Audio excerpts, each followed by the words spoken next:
من زبان فارسی را پاسداری می کنم، چون که دارم روز و شب ویراستاری می کنم. می کنم اقدام لازم را علیه بر علیه، چون حشوه، هر کجا گنجشک می بینم قناری می کنم. ایرانیان سلام، فارسی زبانان درود.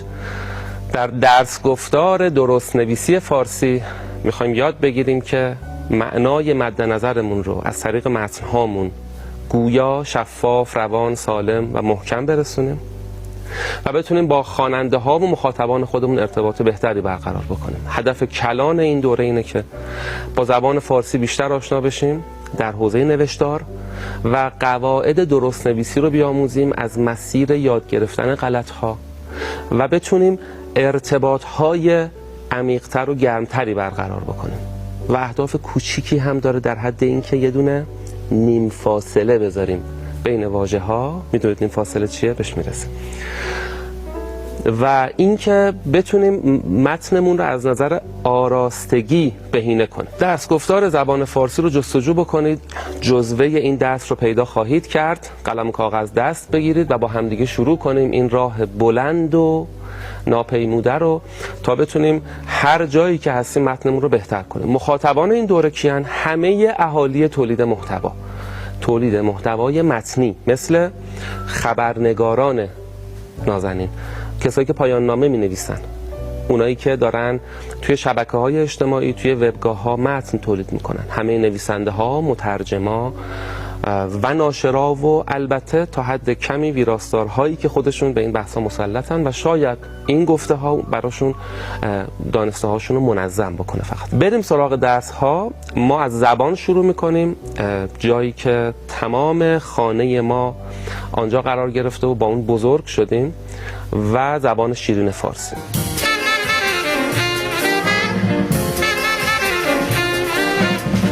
زبان چیست؟ زبان چیست؟ ابزار انتقال معنا. زبان ابزار ارتباطه. قراره باش معنا رسانی بکنیم، قراره پیام با زبان برسه. البته توی قرن 20 روی این شک کردن که ذهنی هست و زبانی، هرچی این ذهن میخواد این زبان خادمشه، طفیلیشه، ابزاری بیش نیست و در خدمت اونه. یک کمی این رابطه از بالا به پایین رو برعکس هم کردن، یعنی اینکه این زبان هم رو ذهن اثر میذاره و ما چون زبانمون مادری فارسیه توانمندی ها و محدودیت هایی داریم که کسی که زبانش هندیه توانمندی ها و محدودیت هاش با ما فرق میکنه. به قول ویتکنشتاین مرزهای جهان ما رو مرزهای زبان ما میسازه و دنیای جالبیه. دعوت میکنم جستجو بکنید نظریه های سپیر-ورف و این کلید واژه رو که نسبیت زبانیه. نسبیت زبانی رو اگه جستجو بکنید خبرمقاله‌ای براتون میاد، به قول اهالی دنیای دیجیتال مگاپوست، که توی اون میتونید یک عالمه مطلب منسجم و مفید درباره اثر زبان بر ذهن بیاموزید. ما برمیگردیم تو درسمون به همون تعریف قدیمی، بدیهی و اصلی زبان که همچنان برقراره، یعنی زبان ابزار انتقال معناست، معنا رسانه، پیام رسانه. و اگر این زبان کارشو درست انجام نده توی پیام رسانی، دستاندازهایی توی این جاده ایجاد بشه، معنای مد نظر من گوینده به شمای شنونده و شمای نویسنده به کسان دیگر خواننده نخواهد رسید. شروع میکنیم با دستاندازهای پیام رسانی.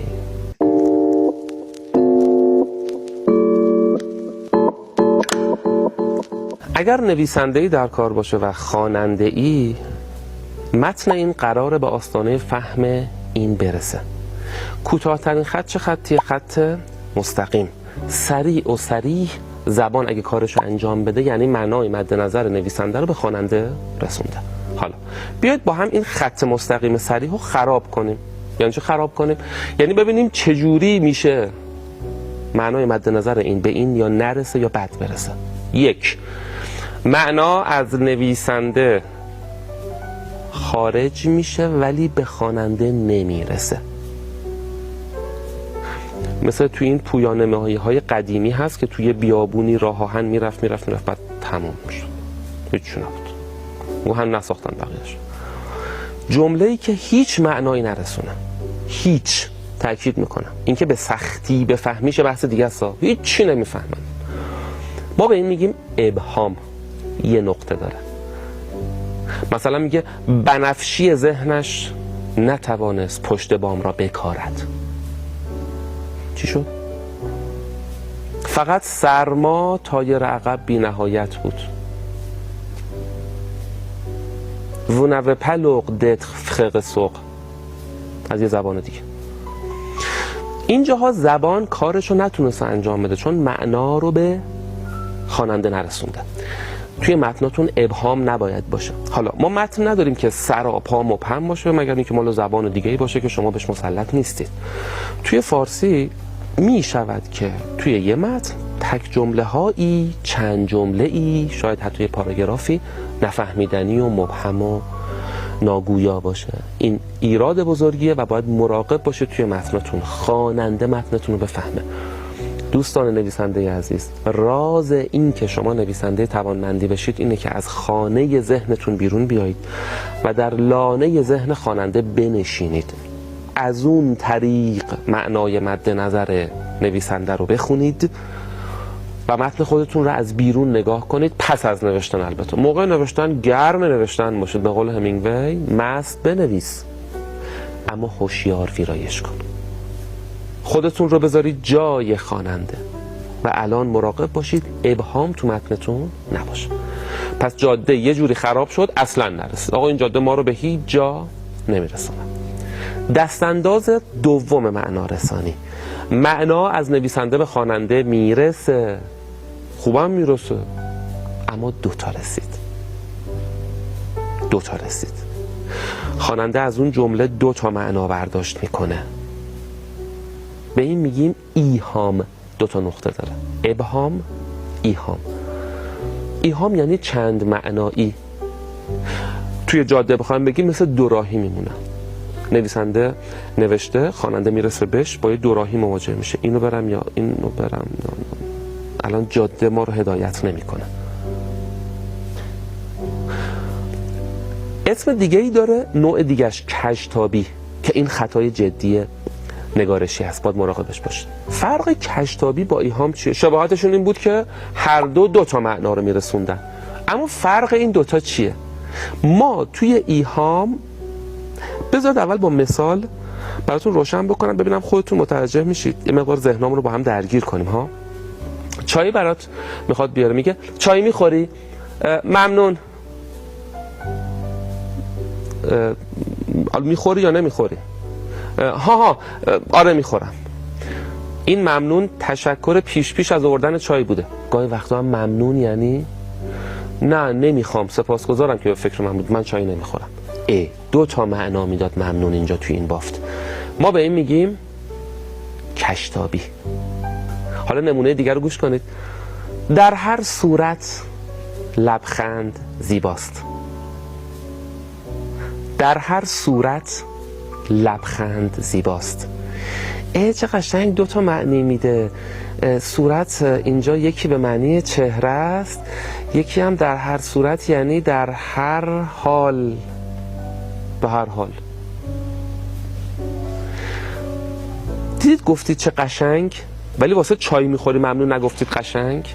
فرق کژتابی با ایهام اینجاست. چای میخوری ممنون کژتابی داره، یعنی معنا 2 شد، غیر عمدی، ناخواسته. اما ما توی ایهام با چند معنایی عمدی مواجهیم. خواسته است. نویسنده میخواد آگاهانه 2 معنا در متن میگنجاند، به قول خودمونش میچپونه.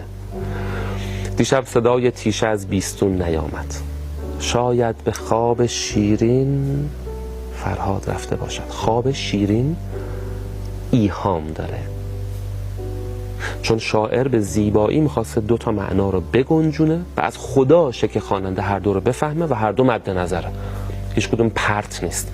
خواب 7 پادشاه عمیق یا خواب شیرین خانم.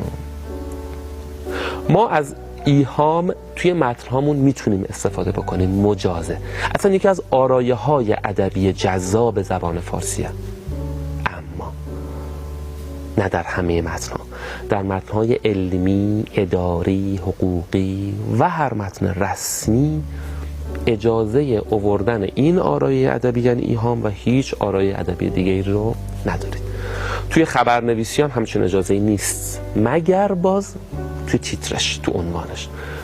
تو تیتر، توی عنوان خبر، توی خبرنگاری ما میتونیم ایهام به کار ببریم برای جذب خواننده. یقش رو میگیره میاره تو، میگه حالا متن رو بخون. متن که میخواد شروع بشه دیگه تشبیه و کنایه و استعاره و ایهام ممنوع. پس ایهام مجاز است در این حد، اما کشتابی هیچ وقت مجاز نیست و کشتابی از ذهن میفته و نویسنده هنگام نوشتن داغه، متوجه نمیشه. برای همین هم هست که ویراستاری در کنارش بعدش چشم سوم اوه و متن رو میخونه و از خلال خوندن متن میفهمه که اینجا 2 تا معنا در اومد، اینجا 3 تا معنا در اومد و تذکر میده یا از بافت اونو حل میکنه. راه حل کشتابی از بافته. اگر بافت گویا نبود، یعنی بافت هیچ جوری راه نداد که ما بفهمیم این متن چگونه درست میشه، باید از نویسنده بپرسه، یادداشت بذاره توی ورد، میگن کامنت گذاری. خب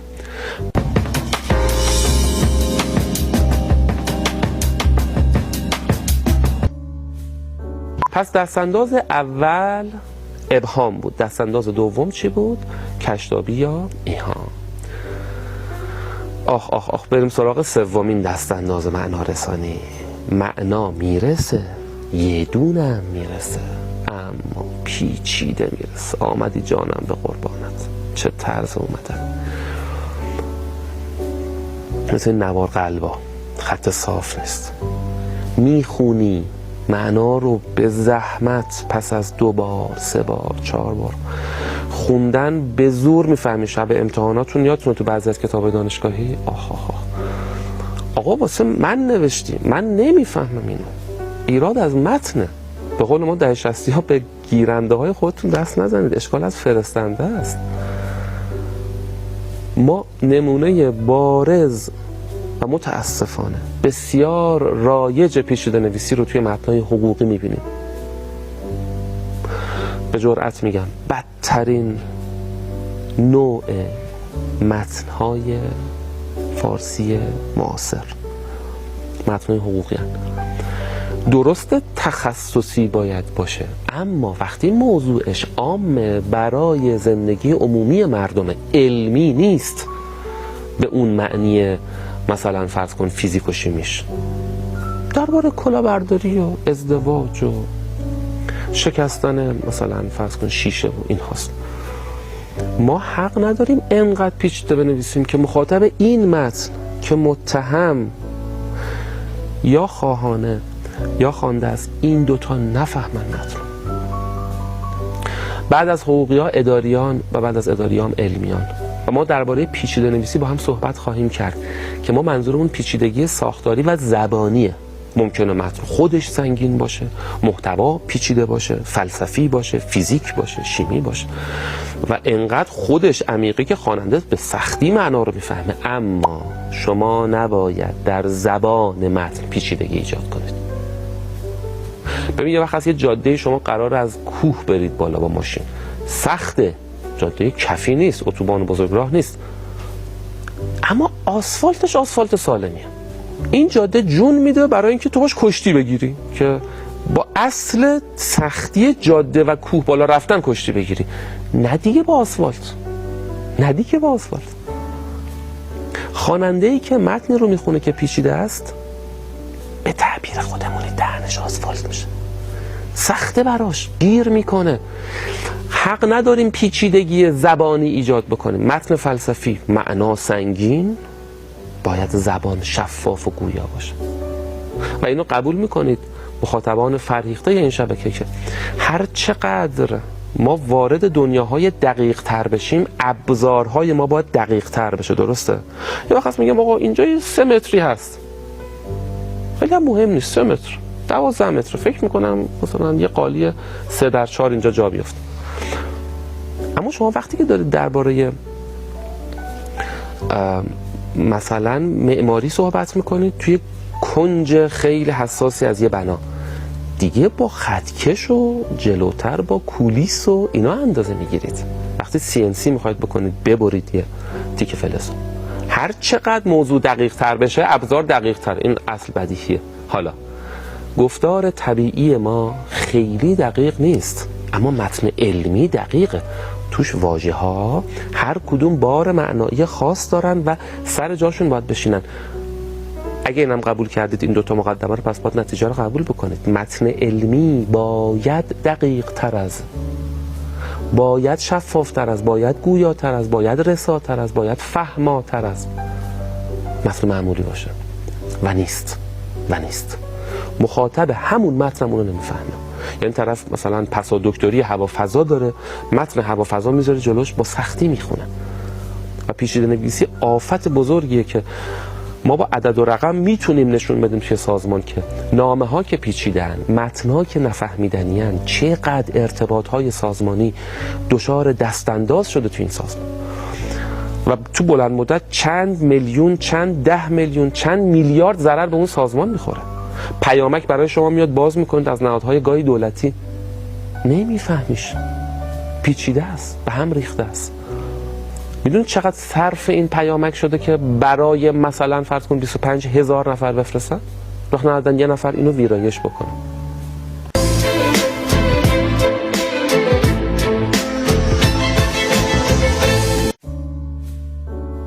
پیچیده نویسی آفت بزرگی توی نوشتن، باید مراقب باشید دچارش نشید. زبانتون ساده باشه، اما میتونید واژه‌های تخصصی توی متن بذارید و متنتون رو توی حوزه خودتون کاملا به سبک علمی، اداری، خبری همون حوزه بنویسید. این شد دوستان 3 تا دستانداز: ابهام، ایهام، هشتابی و پیچیده نویسی. 4مین دستاندازی است ناجدی، یعنی اینکه معنا از نویسنده به خواننده میرسه، یه دونه هم میرسه، پس ابهام نداره، میرسه 2 تا هم نمیرسه، یه دونه میرسه، پس ایهام کشتابی هم نداره، راحت هم میرسه، پیچیده هم نیست. میخوام هی مرور کرده باشم. اما کلا برعکس فهمید، یه چیز دیگه فهمید. ای بابا این اسمش چیه؟ اسم این برداشت نادرسته. کی رخ میده؟ مصداقش کمه. گاهی وقتا غلط املایی رخ میده توی نوشتن. میرود میشه نمیرود، یا نمیرود نونش میفته میشه میرود. معنا رسید ولی برعکس رسید. یا توی گوشی هوشمندتون دارید پیام میدید، خود پیشگوی گوشی صفحه کلیدش واژه‌های اضافه میکنه و متن اشتباه میفرسته، یا واژه رو عوض میکنه و میفرسته و شما یهو تعجب میکنید. یعنی خواننده به شما میگه چیه الان این کلمه او آن این الان نمیخوام، میگه آها اینو گوشی نوشته، یا مثلا غلط املایی یا غلط تایپیه. اینها به راحتی میشه رفعش کرد اگر پس از نوشتن متنتون رو منتشر نکنید، یه بار بخونید. از هم امروز تمرین بکنید که پیش از انتشار متنتون رو دست کم یه بار، خیلی دیگه خط قرمزه و حتما باید رو لحاظ بکنید و حداقل حالا بگم 2 بار 3 بار متنتون رو بخونید. اگر کسی رو دارید که متن شما رو بخونه، شما متن اون رو بخونید، به هم کمک بکنید که دیگه چه بهتر. ما با دستاندازهای معنارسانی آشنا شدیم توی این درس گفتار درست نویسی فارسی و باید تلاش بکنیم توی متنامون از این 4 تا بپرهیزیم.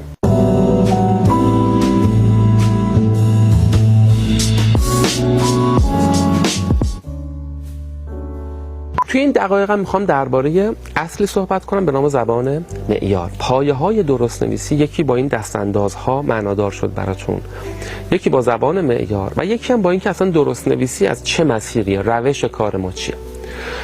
ما تو کشور پهناوری زندگی میکنیم که توش تنوع گویش و لهجه و زبان بسیار چشمگیر و شگفت‌انگیز.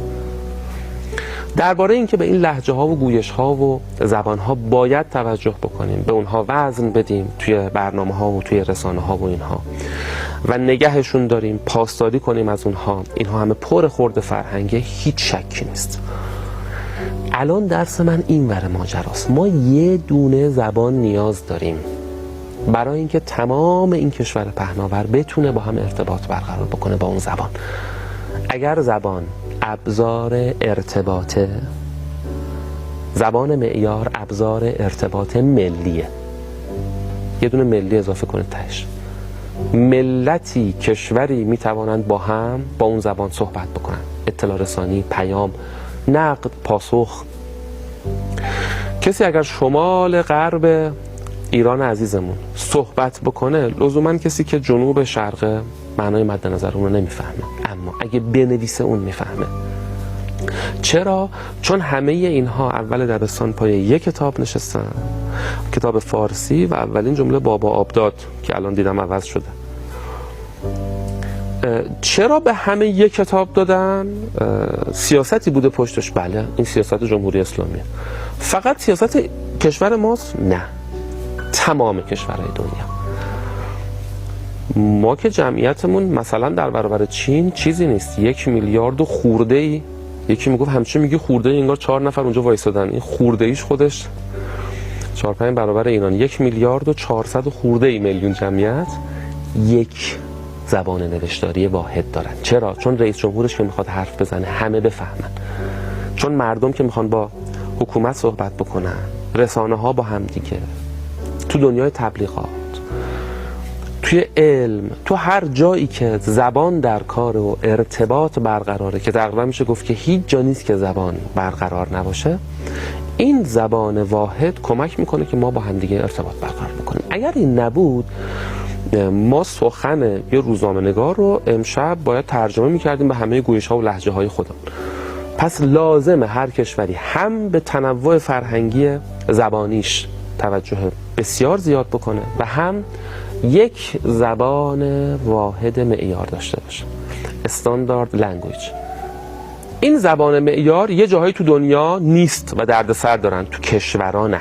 البته 1-2 تا کشور هستن که نتونستن و آخرش 3 تا زبان رو رسمی کردن، ولی به هر حال اتحادیه اروپا 27 تا کشوره و 24 تا زبان داره و هیچ زبان یک پارچه واحد معیاری نداره، چون همه کشورها زبان خودشون رو میخوان حفظ کنن. میگفت 1/3 کارمندهای تمام اون اتحادیه اروپا مترجم و ویراستارن برای ترجمه آیین ها به این زبان ها در صورت درخواست هر کشوری. خب ببینید چه دردسری توی این ماجرا هست، تنوع سر جاش، ولی ما یک ابزار واحد میخوایم برای ارتباط. این زبان معیار پایه درست نویسیه، باید جوری بنویسیم که به زبان معیار باشه. یه دونه مثال بزنم، مثلا توی لهجه زیبای مشهدی جای شما اومد یعنی اینکه اومد پیش شما. من اول بار که من مواجه شدم کاملا گیج شدم. گفت قراره بیاد جای شما. گفتم بیاد جای من درس بده. گفت نه، میاد اون جایی که شما هستید جای شما. گفتم مگه خودشون مشهدی نیستن؟ میان، من مثلا تو مسافرخونه‌ام، هتلم، میاد اونجا جای من اتاق بگیر. میگه نه، میاد جای شما با شما صحبت کنه. بعد فهمیدم که خودش گفت آها جای یعنی پیشه، یعنی نزده. و تو مشهدی خیلی براشون رایجه. من جای دکتر بودم. این اگه تو متن باشه کل مردم ایران اونو نمیفهمن. پس باید به زبان معیار بنویسیم. حالا این زبان معیار یه بخشش اینه که توش لهجه و گویش نباشه، با همه احترام به اون و همه دغدغه‌مندی که ما درباره لهجه و گویش ها داشته باشیم، و بخش‌های دیگه‌ای داره که ما توی این درس گفتار به اونها خواهیم رسید.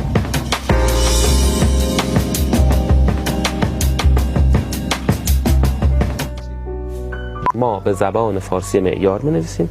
این زبان فارسی معیار دوستان، اگر زبان فارسی رو 1200 سال حساب بکنید، برخی وقتا من تو کارگاه‌ها میپرسم زبان فارسی چند سالشه، میگن 7000 4000، انگار مزایده است، برو بالاش 9000.